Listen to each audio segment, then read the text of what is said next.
Good morning. So, ayan, dito tayo ngayon sa Cabuyao, Laguna. Installation ng water filtration system. So, dito natin siya ilalagay.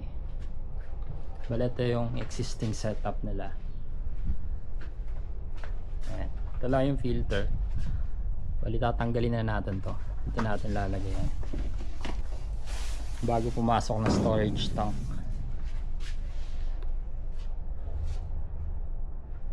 So, bali ang lalagay natin dito ay iron removal media plus water softener. Then may 4 stages na cartridge filter. Tapos UV light pamatay bacteria. Pakita ko sa inyo yung water supply nila. So ayan. Medyo madumi siya. Tapos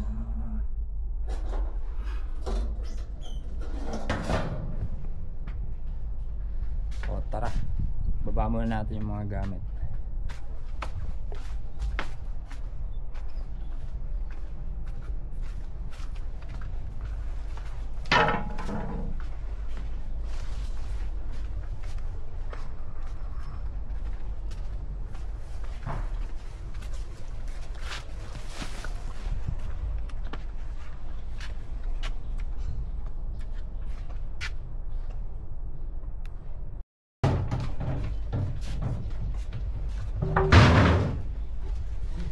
Ito yung gagamitin natin pang iron removal media, DMI 65.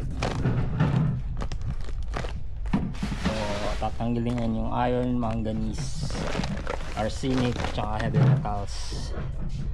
So Australia. Tapos water softener, ion exchange resin para sa softener.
So tapos na natin install yung filtration.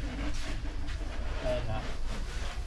So from main source, papasok muna sa iron removal media, saka softener bago pumasok storage. Tapos 4 stages. After ng storage tank, may pump, storage, 4 stages cartridge bago pumasok ng bahay. Yung po to. Ay sir, bale pag lilinisin to, ayan, off lang yan. Ha? Opo, Paano papasok nga po? dyan. Ganyan? Ganyan. Patay na yan. Wala na yan, di Patay ba? na.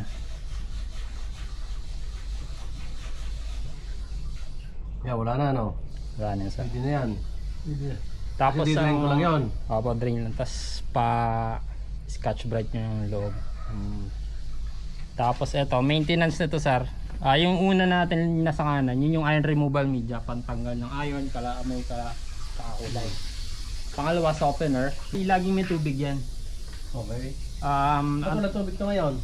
lalagyan natin sa Lalagyan. pagkalagay ng salt. Okay. So once a week, refill lang ng salt, tabo lang. Tapos kahit walang kuryente, may flow pa rin ng tubig. Purpose lang ng kuryente sa backwash niya.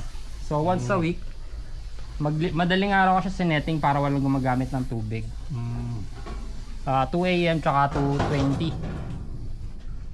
Tapos dito naman, Pero kailangan ko nasaksakan to. ito sir, sa UV light pamatay bacteria. Tapos yung 4 na cartridge, sediment filter, every 4 to 6 months ang palitan. Bali ang linya nan from From pressure bladder tank, papasok mo na sa filter bago pumasok sa bahay. Sabihin mo, ito galing sa tangkay. Higutin ng pump, Itong pump. tapos papasok dito yung tubig. Hindi, saan mo gagaling tubig noon? Dito na, sa bladder. Almost nakatilang naman tsaka pump, tsaka ito eh. So pag after ng pump, papasok na doon.